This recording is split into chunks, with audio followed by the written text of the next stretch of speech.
Shalom. Sekali lagi, Shalom. Puji Tuhan, Bapak Ibu yang dikasihi oleh Tuhan. Saya percaya bahwa hari ini kita bersukacita karena kasih Tuhan, anugerah Allah yang maha besar senantiasa bersama-sama dengan kita. Kita akan mendengarkan firman Tuhan. Mari kita tunduk kepala, kita berdoa untuk bersama-sama menikmati kasih Tuhan dalam pemberitaan firman Tuhan. Kita berdoa. Bapa di surga, kami bersyukur buat anugerah dan pertolongan-Mu. Tuhan senantiasa bersama-sama dengan kami, menuntun dan memimpin kehidupan kami. Kami percaya hanya karena penggembalaan Tuhan yang maha besar, kami semua ada di minggu pertama di bulan Mei ini untuk mengucap syukur atas karya Tuhan yang ajaib. Kami mau menyerahkan waktu ini ke dalam tangan Tuhan. Mari Bapa di surga, Engkau berbicara kepada setiap kami, baik hamba-Mu yang berbicara maupun setiap umat Tuhan yang hari ini di rumah mereka masing-masing sedang mendengarkan firman Allah. Biarlah kuasa Roh-Mu menaungi setiap kami. Engkau berbicara ke dalam hati kami, menyampaikan isi hati-Mu dan menyingkapkan kebenaran-kebenaran-Mu kepada setiap kami, sehingga kebenaran ini sungguh membangun, membuat kami semakin teguh di dalam Tuhan, dan cinta kami kepada Tuhan semakin bertambah-tambah. Kami berdoa dan menyerahkan jam pemberitaan firman Tuhan ini. Biarlah Yesus Kristus, Tuhan dan Juru Selamat pribadi kami, firman Allah yang hidup itu berbicara kepada kami. Terima kasih Tuhan, kami sambut firman-Mu. Haleluya, amin. Puji Tuhan, jemaat yang dikasihi Tuhan, saya yakin bahwa setiap kita sekarang sedang bersama-sama duduk dan siap untuk mendengarkan firman Tuhan. Saya ingin menyampaikan sesuatu hal kepada kita sekalian. Bapak Ibu yang dikasihi oleh Tuhan, kalau kita memperhatikan kondisi yang sekarang sedang kita alami, maka kita sadar bersama-sama bahwa pandemik yang sedang dialami oleh dunia hari ini adalah sesuatu yang sungguh luar biasa. Virus yang sangat kecil ini sudah menjangkit hampir 152 negara, 181 negara di seluruh dunia. Dari 200 negara, dari kurang lebih 200 negara yang ada di dunia hari ini, ada kurang lebih 181 negara yang terjangkit oleh virus ini. Update terakhir yang saya baca, ada kurang lebih 3,4 juta orang terinfeksi virus corona, dan ada 1,8 juta orang sembuh, dan 239.376 orang meninggal dunia. Sampai hari ini masih ada 2.077.220 kasus aktif.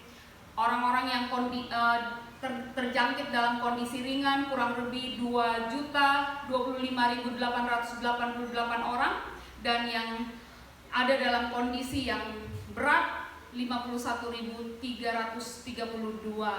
kasus. Bapak Ibu yang dikasihi oleh Tuhan, kalau memperhatikan ini, kita sama-sama dapat berkata bahwa virus ini memiliki kemampuan yang sangat besar memporak-porandakan hampir seluruh negara di seluruh dunia saat ini. Kita juga mengalami kemunduran ekonomi yang sangat besar karena ada begitu banyak orang yang akhirnya harus di PHK, ada begitu banyak orang yang kesulitan dengan makan dan minum, dan seluruh kegiatan-kegiatan harus terhenti. Kita harus tinggal di rumah kita masing-masing supaya meminimalkan penyebaran penyakit ini. Bapak Ibu yang dikasihi oleh Tuhan, kalau memperhatikan hal ini, virus yang sangat kecil ini bisa memberikan dampak yang sangat besar bagi seluruh dunia. Tetapi dampak yang diberikan lebih banyak dampak negatif. Bapak Ibu yang dikasihi oleh Tuhan, di dalam firman Allah kita bersama-sama belajar bahwa ada kuasa yang sangat besar yang diberikan oleh Allah kepada setiap orang yang percaya kepadanya. Kuasa itu terdapat di dalam Injil. Mari kita buka bersama-sama dari 1 Korintus pasal 15. 1 Korintus pasal 15 ayat 1 sampai dengan ayatnya yang ke-11. 1 1 Korintus pasal 15 ayat 1 sampai ayat 11. Saya akan bacakan buat kita sekalian. Demikian firman Tuhan. Kebangkitan Kristus.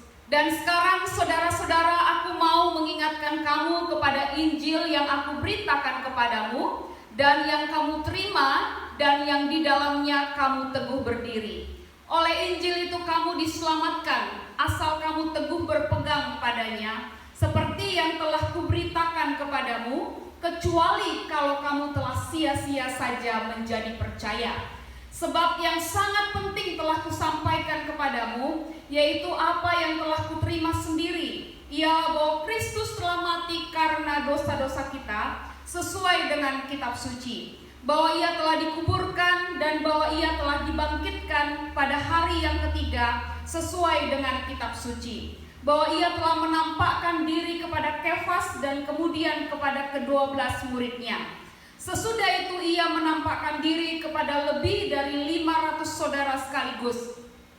Kebanyakan dari mereka masih hidup sampai sekarang, tetapi beberapa di antaranya telah meninggal. Selanjutnya ia menampakkan diri kepada Yakobus, kemudian kepada semua rasul, dan yang paling akhir dari semuanya ia menampakkan diri juga kepadaku, sama seperti kepada anak yang lahir sebelum waktunya. Karena aku adalah yang paling hina dari semua rasul, bahkan tidak layak disebut rasul, sebab aku telah menganiaya jemaat Allah. Tetapi karena kasih karunia Allah, aku adalah sebagaimana aku ada sekarang, dan kasih karunia yang dianugerahkannya kepadaku tidak sia-sia. Sebaliknya, aku telah bekerja lebih keras daripada mereka semua, tetapi bukannya aku, melainkan kasih karunia Allah yang menyertai aku. Sebab itu baik aku maupun mereka, demikianlah kami mengajar, dan demikianlah kamu menjadi percaya. Demikian pembacaan firman Tuhan. Yang berbahagia saya dan saudara yang membaca merenungkan firman Tuhan, menyimpan di dalam hati, dan kemudian melakukannya. Kekasih-kekasih Kristus yang berbahagia, jemaat El Roy yang dikasihi oleh Tuhan, kalau kita membaca bagian ini secara khusus dalam pasal 15 ini, sesungguhnya ayat-ayat ini sedang berbicara kepada kita bagaimana Paulus mempertahankan argumentasinya bahwa Kristus telah mati memang, dan dia telah bangkit dari antara orang mati. Kristus hendak mengajarkan bagaimana doktrin kebangkitan kepada jemaat yang ada di Korintus pada waktu itu, karena pada dasarnya orang Yunani tidak mempercayai adanya kebangkitan tubuh. Itu sebabnya di dalam ayatnya yang ke-12 sampai dengan ayatnya yang ke-34 di sana dikatakan kebangkitan kita. Sesudah Paulus menjelaskan tentang kebangkitan Kristus, dia melanjutkan dengan penjelasan tentang kebangkitan orang-orang percaya, dan kemudian dalam ayatnya yang ke-35 sampai dengan ayatnya yang ke-58 dia menjelaskan tentang kebangkitan tubuh.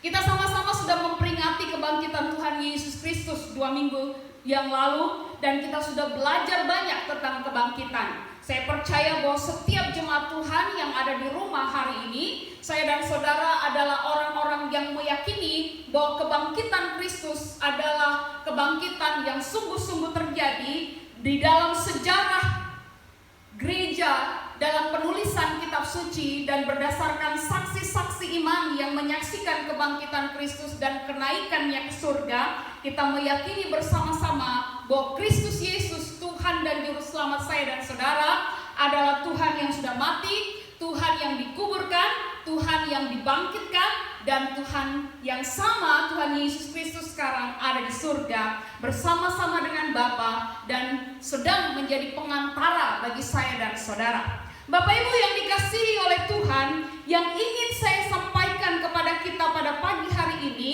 adalah kuasa dari Injil. Mari kita memperhatikan ayat pertama.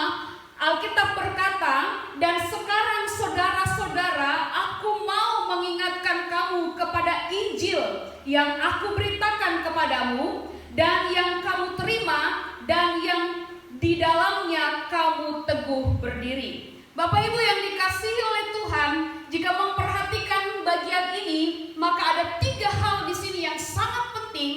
yang ditegaskan oleh Paulus dalam ayat pertama ini. Yang pertama, kuasa Injil itu meliputi berita Injil. Paulus berkata kepada jemaat yang ada di Korintus bahwa Injil yang aku beritakan kepadamu, Injil yang sudah disampaikan oleh Paulus, Injil yang di dalamnya bukan hanya Paulus yang menyampaikannya kepada mereka, tetapi juga dalam ayat 11 dikatakan, sebab itu baik aku maupun mereka merujuk kepada para rasul, ke-12 rasul yang ada pada waktu itu. Mereka juga adalah orang-orang yang memberitakan Injil. Dan juga setiap orang-orang yang percaya sesudah itu, karena di dalam kisah para rasul selanjutnya ada murid-murid lain yang terus memberitakan Injil. Ada Filipus, ada Stefanus, dan ada banyak murid lain yang kemudian menjadi orang-orang yang dipakai oleh Allah untuk memberitakan Injil. Berita Injil ini disampaikan kepada setiap orang yang ada pada waktu itu, mulai dari Yerusalem, Samaria, sampai kepada daerah-daerah Eropa, menembus ke Yunani di Korintus, di mana jemaat Korintus ini sedang menerima surat dari Paulus. Mereka juga adalah orang-orang yang mendengar berita Injil itu. Nah, berita Injil yang disampaikan ini dalam ayat 3 dikatakan di sana, sebab yang sangat penting telah kusampaikan kepadamu. Isi beritanya adalah bahwa Kristus telah mati karena dosa-dosa kita sesuai dengan kitab suci. Yang saya tegaskan tadi, kematian, kebangkitan, kenaikan Kristus. Isi berita Injil adalah kematian Kristus sesuai dengan kitab suci, bahwa ayatnya yang keempat, bahwa ia telah dikuburkan dan bahwa ia telah dibangkitkan pada hari yang ketiga sesuai dengan kitab suci, dan bahwa ia telah menampakkan diri kepada Kefas dan selanjutnya. Bapak Ibu yang dikasihi oleh Tuhan, isi berita ini sangat tegas bahwa kematian Kristus di kayu salib itu terjadi untuk menebus dosa-dosa saya dan saudara yang percaya kepadanya, sesuai dengan kitab suci karena dinubuatkan dalam perjanjian lama. Pada waktu kitab ini ditulis, saya dan saudara harus tahu bahwa kitab yang ada pada waktu itu adalah kitab perjanjian lama. Jadi merujuk kepada nubuatan yang disampaikan kepada Yesaya 700 tahun sebelum Yesus Kristus, kepada Mika, kepada Yeremia, dan kepada nabi-nabi yang sebelum itu, yang menceritakan bahwa Yesus Kristus akan datang ke tengah-tengah dunia ini, putra dari Daud, keturunan Abraham. Bapak Ibu yang dikasihi oleh Tuhan, isi berita Injil yang disampaikan oleh Paulus, yang disampaikan oleh murid-murid yang lain, Alkitab berkata, demikianlah ayat 11, kami mengajar dan demikianlah kamu menjadi percaya. Tidak ada perbedaan pemberitaan Injil antara Paulus dan ke-11 rasul dan setiap murid-murid yang memberitakan Injil pada waktu itu.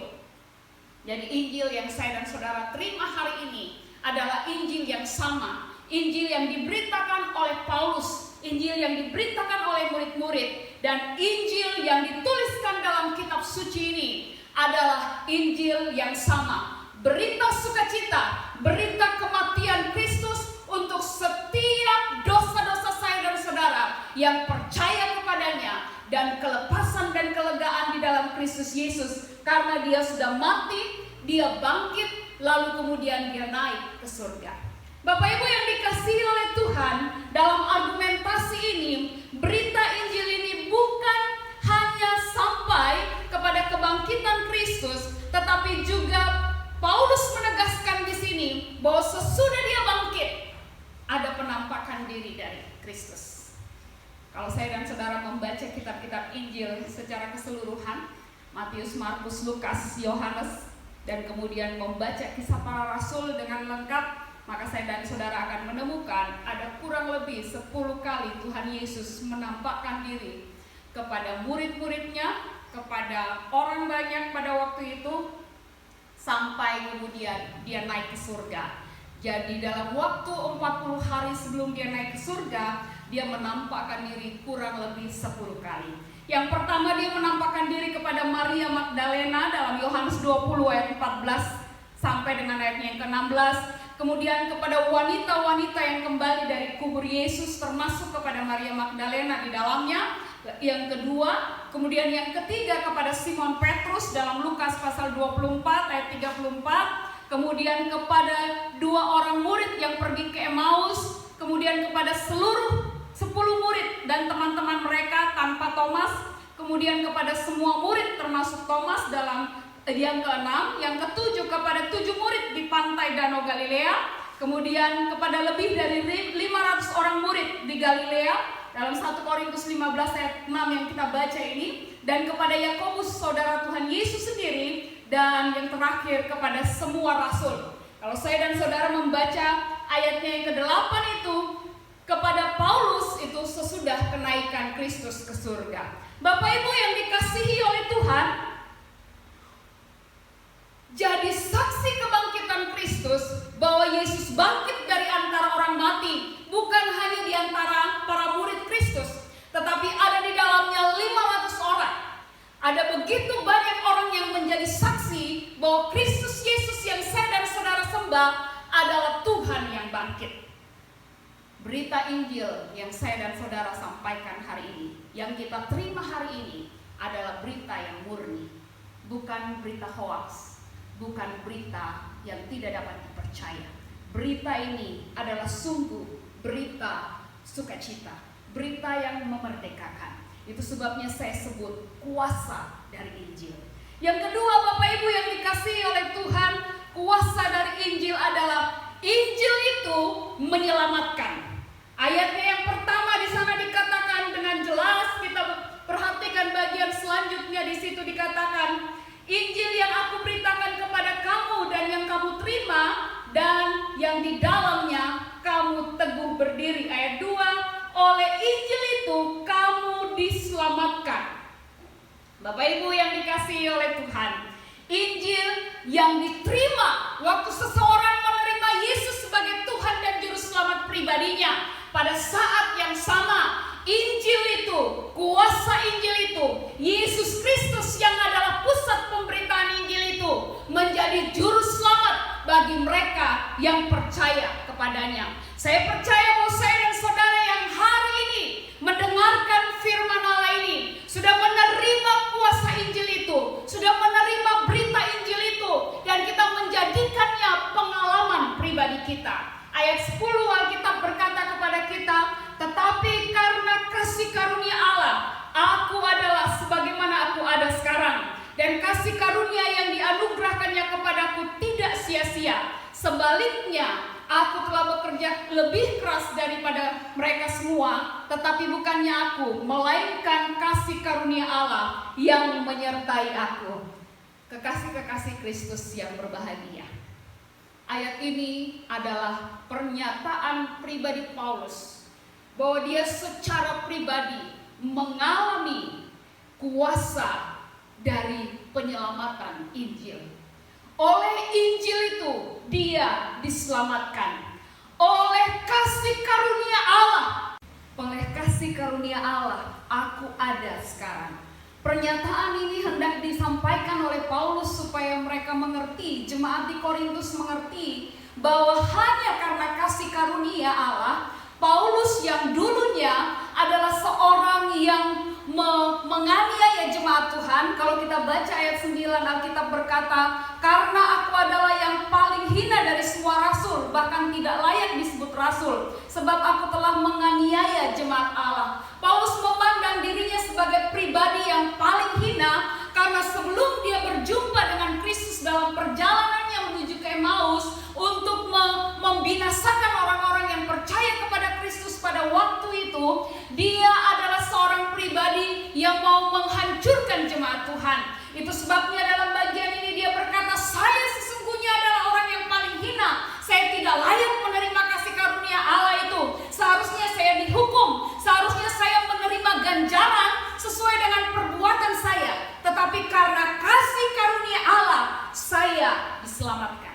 Bapak Ibu yang dikasihi oleh Tuhan, Paulus menyadari bahwa sesungguhnya dia tidak layak menerima keselamatan, tapi kasih karunia Allah menjadi bagiannya, sehingga dia menjadi seorang pribadi yang menikmati keselamatan itu. Kasih karunia demi kasih karunia dia alami. Itu sebabnya ayat itu berkata di bagiannya yang ke B di sana dikatakan, aku telah bekerja keras daripada mereka semua. Dia memuji dirinya, dia menyadari bahwa karena dia paling hina dari semua rasul, itu sebabnya dia perlu berjuang sedemikian keras untuk memberitakan Injil. Pemberitaan Injil yang diterima oleh setiap orang yang percaya kepada Kristus adalah berita Injil yang menyelamatkan. Sebagaimana Paulus diselamatkan, saya dan saudara yang menerima berita Injil itu pun akan diselamatkan oleh Allah. Aku adalah sebagaimana aku ada sekarang. Bapak Ibu yang dikasihi oleh Tuhan, kalau kembali dan melihat ke dalam kehidupan kita pribadi lepas pribadi, kita pasti semua punya masa lalu yang kelam. Mungkin kita juga punya masa lalu yang berbeda dengan Paulus, tetapi jelas bahwa hidup saya dan saudara adalah hidup di mana saya dan saudara tidak dapat menyelamatkan diri kita sendiri. Kalau memperhatikan bagaimana kita berjuang untuk memperoleh keselamatan, melakukan kebaikan, melakukan segala sesuatu untuk diselamatkan, sesungguhnya saya dan saudara tidak pernah luput dari kesalahan dan dosa. Tapi karena kasih karunia Allah, saya dan saudara diselamatkan.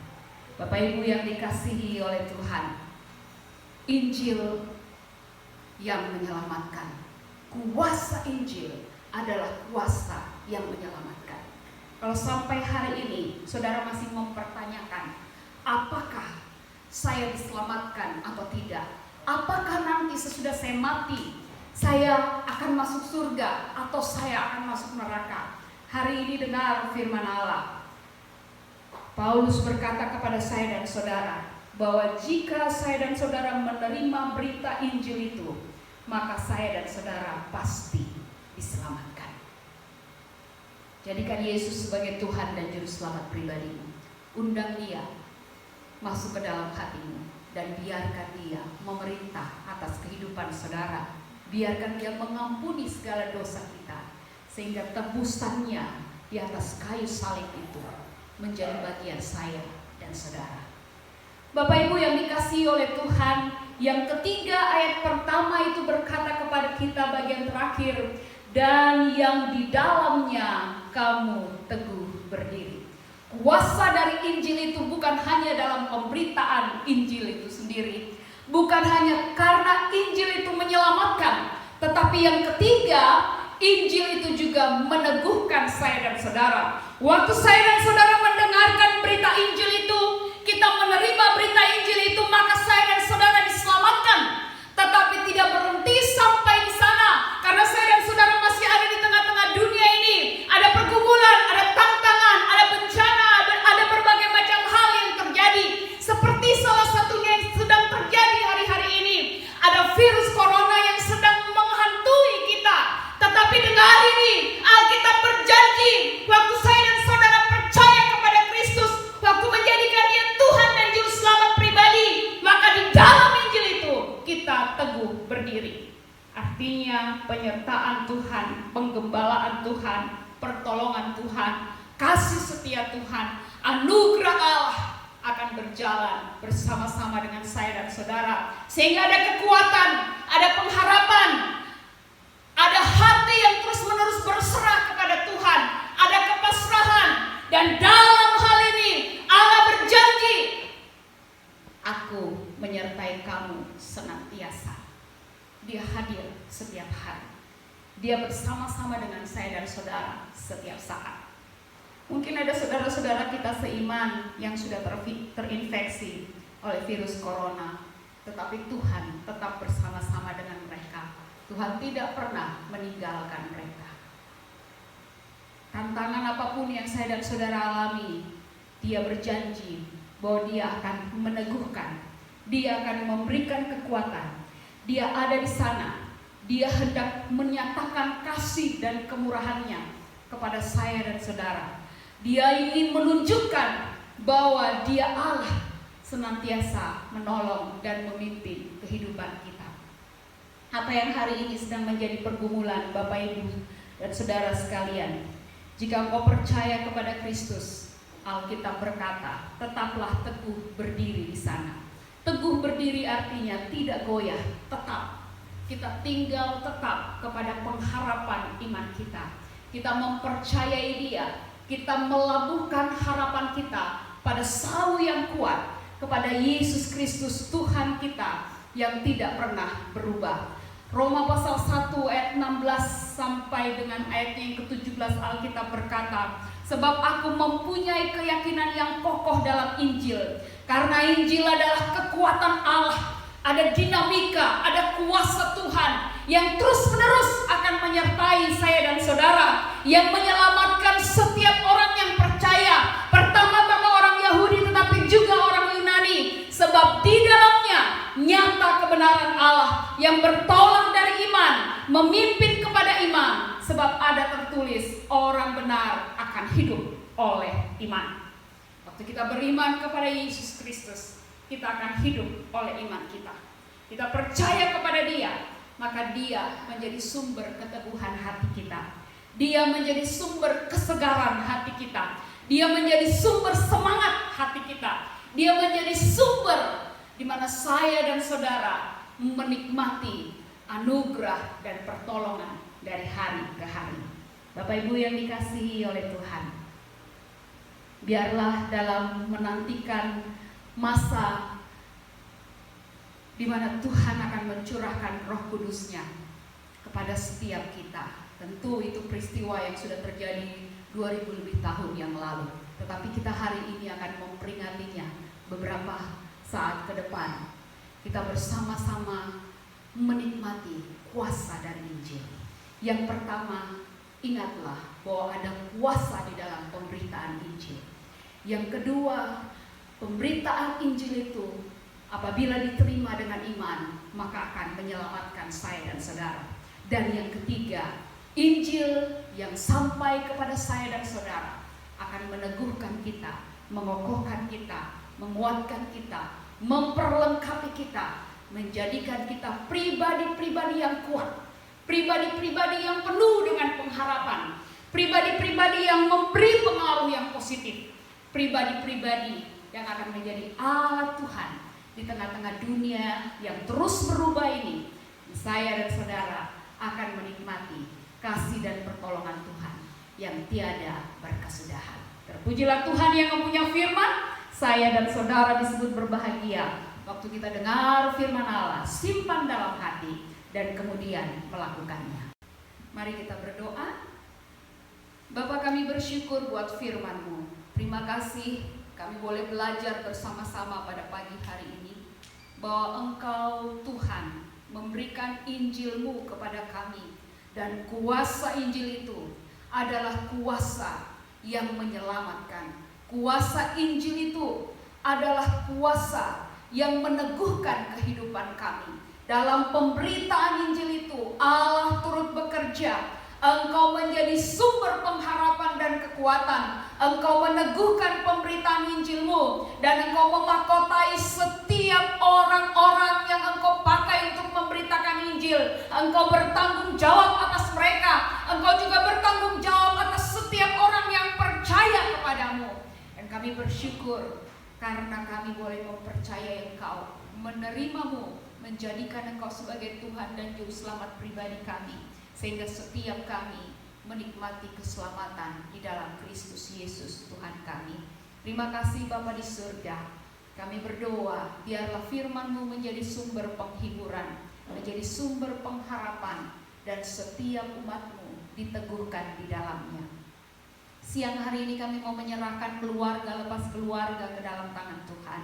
Memberkati keluarga Bapak Thomas Dale, memberkati keluarga Bapak Vicky Wariori, keluarga Lengkong, keluarga Sam Usmani, keluarga Bapak Angki Usmani, memberkati keluarga Magablo, Memberkati Tuhan Yesus keluarga Kalambe, keluarga Hendra Kalambe, keluarga Mama Tito, memberkati keluarga Andre Setiana Pesi, memberkati keluarga Bapak Heru Mugu, memberkati Tuhan Yesus keluarga Bapak Matias Pigai, Bapak Nikanor Pigai, memberkati keluarga hamba-Mu Bapak Deni Patiasina, memberkati keluarga Delvis Tahulending, memberkati keluarga hamba-Mu Bapak Bonifas Besi Timur, memberkati keluarga hamba-Mu Bapak Ohe Timur, memberkati keluarga hamba-Mu Bapak Tinus Row, keluarga hamba-Mu Bapak Frankie Row, dan keluarga Numberi, serta setiap orang-orang muda yang Tuhan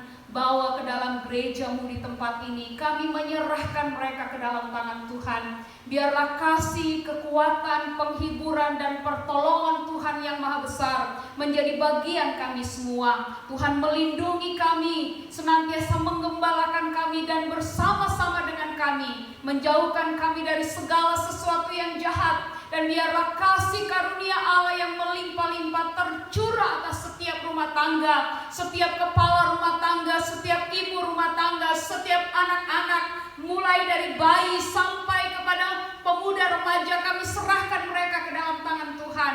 Anak-anak kami yang hari ini sedang belajar di rumah, Tuhan menolong mereka. Yang sedang kuliah di rumah, beri mereka hikmat, beri mereka kepandaian, beri mereka kemampuan untuk belajar dengan baik. Anak-anak kami yang sudah selesai dengan masa studi mereka di SD, di SMP, SMU, yang akan melanjutkan ke perguruan tinggi, anak-anak kami yang sedang menyusun skripsi mereka, tesis mereka, kami berdoa dalam nama Yesus, pertolongan Allah yang sempurna menjadi bagian mereka. Anak-anak kami yang ada di luar kota, kami serahkan mereka ke dalam tangan Tuhan. Yang ada di Semarang, Kakak Delicia Row, kami berdoa Tuhan memberkati. Anak kekasih kami Jeffrey yang ada di Manado, kami serahkan hamba-Mu ke dalam tangan Tuhan.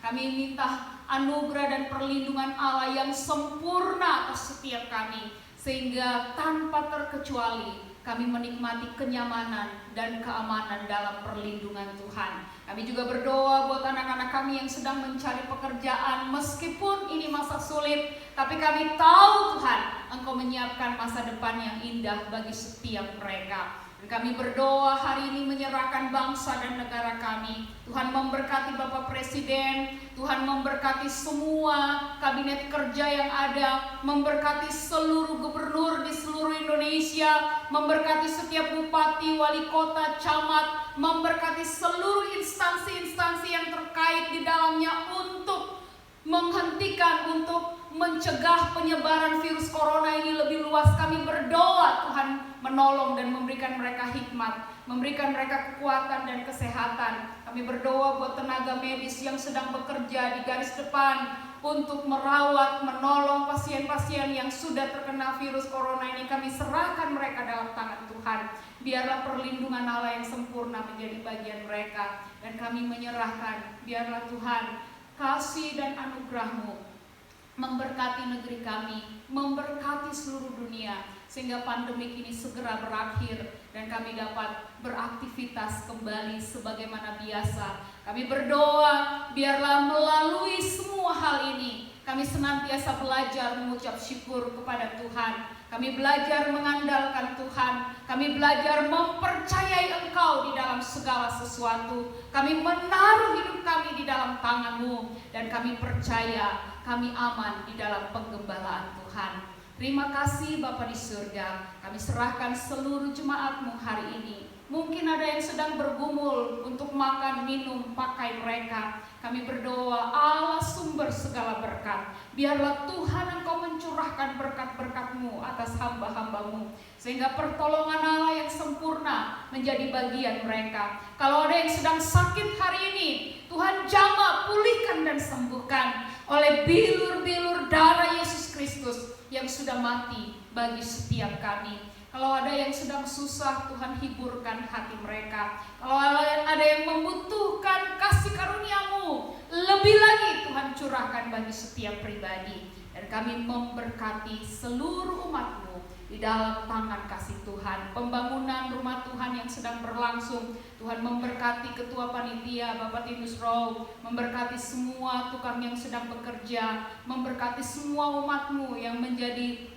saluran berkat. Tuhan memberkati, dan kami berdoa biarlah pembangunan ini boleh diselesaikan di dalam anugerah dan pertolongan Tuhan sendiri. Terima kasih Bapa di surga, kami rindu untuk kembali berkumpul bersama-sama dan beribadah bersama-sama. Biarlah Tuhan dalam kedahsyatan kuasa dan kemahatauan-Mu, Engkau mencurahkan rahmat dan pertolongan-Mu, sehingga tepat pada waktu Tuhan, sesuai dengan cara Tuhan, kami dapat kembali berkumpul dan beribadah bersama-sama di dalam anugerah dan kasih Tuhan. Terima kasih Bapa di surga, segala pujian, hormat, dan syukur kami kembalikan kepada Bapa di dalam surga. Di dalam nama Tuhan Yesus Kristus kami berdoa. Haleluya. Amin.